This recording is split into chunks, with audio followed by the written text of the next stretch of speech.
is a download from Triple J. For more music, current affairs, comedy and culture, triplej.net.au. And now... Triple J. Triple J Mornings with Zan. Where's this third record going to sit in the sound of Joanna Newsom? I think on the simplest level, it sort of is halfway between the first record and the second record. But that's a big oversimplification because a lot of the orchestration itself is quite different. A lot of the instruments used, I haven't used a lot of in the past. And some of the more stripped down songs are piano instead of harp. So there's all sorts of variations. That's just, of course, on an instrumental level. I think I'm not even sure myself yet how to place it in the other sense with regards to the other records. I don't know how it's going to be described. For example, I have a really hard time listening to my own work and having a sense of how another person might hear it. Do you agree with other people's so far of their descriptions of your work? Does it make sense to you once someone else can kind of categorize it? I'd say more often than not, I don't really tend to agree with a lot of different observations about my music. I don't violently disagree, but often when I hear, I think this is probably common for a lot of people, but when I hear my music described, there's always I'll hear a little keyword or something in what someone's saying where I'm like, that's not me, that's not what I'm doing. I think there's a lot of, and I don't know if I could provide an example of this, but I do feel like there are a lot of kind of things taken for granted. Like someone will ask a question, and in the course of asking the question, they'll make one or two statements as though they're fact, but for me, they actually aren't fact, if that makes So sense. do you feel like you're constantly correcting people on your own life? I think I was for a long time, and then I kind of stopped because I realized that the corrections weren't really serving to help anything, and also I sort of became a little more aware of the fact that it's not necessarily the end of the world if someone has a reading of a song that's different from what I intended, or if someone has an interpretation of me on any level that's different from what I actually am, because it's not important that every person in the world knows me. It's just important that, that I'm doing what is instinctive and natural, and that obviously I'm grateful and happy for anyone who's interested and anyone who puts any thought into listening to it and sort of generating their responses, I think it's okay if we don't agree on what a song is about, for example. Well, I guess that I'm kind of in the best position to ask you and you're in the best position to answer, given I've heard some of these songs once. I can make no assumptions about them. I can just ask you about them. So I guess my big question to you is, what physical and kind of emotional space were you in when you were writing this new album? Well, the songs were written over more than a year. The process of actually making the arrangements and recording and mixing and all of that took almost a year, but then there was a year previous to that when I was doing a lot of writing. So there were all sorts of different emotional states. I do think that I'm sort of gaining insight myself now that I've finished, and I'm hearing what other people hear in it, and I'm, going back and listening to it myself and starting to get a sense of it a little bit more and trying to kind of identify for myself what some of the, Bless Excuse you. me, I have terrible allergies. Sorry. As I try to kind of identify for myself what some of the themes are in terms of mood and that kind of thing, I'm starting to make connections after I'm stepping outside of it. But it's hard for me to say what my mood was when I wrote these. I know the mood that they project seems to feel a little more open than the previous record, and a little more simple in a way. There's less density of lyrics, and there's less rapid-fire syllabic form to the way the lyrics work, and I'm not sure exactly how to describe it. I think there's maybe more directness, and it feels kind of more physical to me than the previous record. I feel like maybe the last record was a little more cerebral and abstract in some ways, and this record feels a little more earthy to me. Are there songs in particular that stand out to you as more physical songs than your past work? No, I mean, I'm sort of making an overall observation about the record. I'm going to sneeze again. Hold on. I just went to go get my trash from the end of my driveway, my trash can, and bring it back in, and I'm getting an allergy attack now. Oh, you poor thing. Oh. Bless you. Oh, I'm sorry. No, that's Every okay. January. It was exactly like this last year, too. Poor thing. Okay.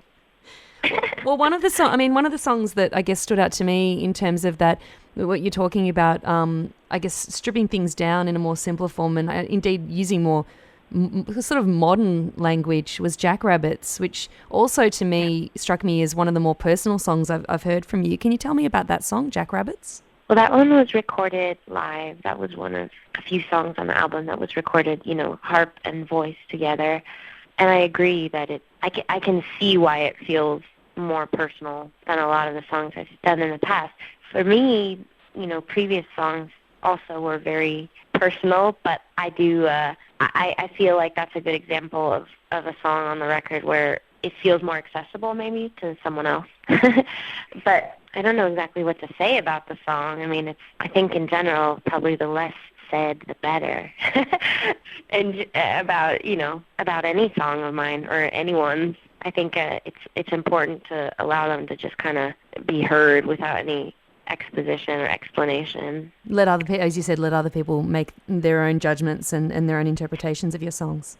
Yeah, exactly. I would say maybe, I'm forgetting now, I think about 5 of the songs on the record are stripped down the way that song is, where it's just instrument and voice.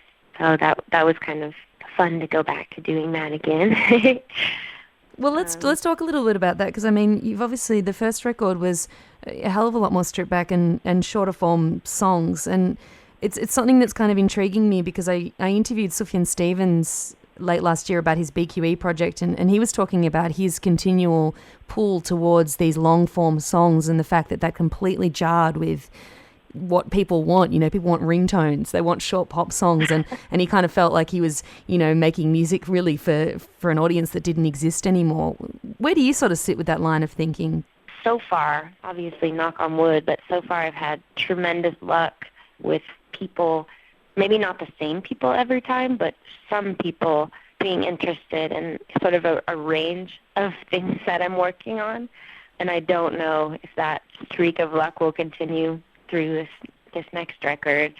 But it's funny, I mean, what you just described, him having said, where he's aware of this constant pull towards a new form in himself where he wants to write differently than he's been writing, and he gravitates towards that. I've never really had that feeling. Like, if I were to sit down, like, tomorrow and write a new song, like, I really don't know what form it would take. I don't sort of have an overarching aesthetic intention. Like, they just sort of become what they are. And that's certainly the case on this record. I think the shortest song is 1.5 minutes, and I think the longest is 11 minutes. And it's just, there's a lot of variation. A lot. Is it daunting or exciting to not know where you're actually going to be headed? Well, I think a little of both. I think it's daunting because, by the same token, I don't know if I'll write a song tomorrow. I don't know.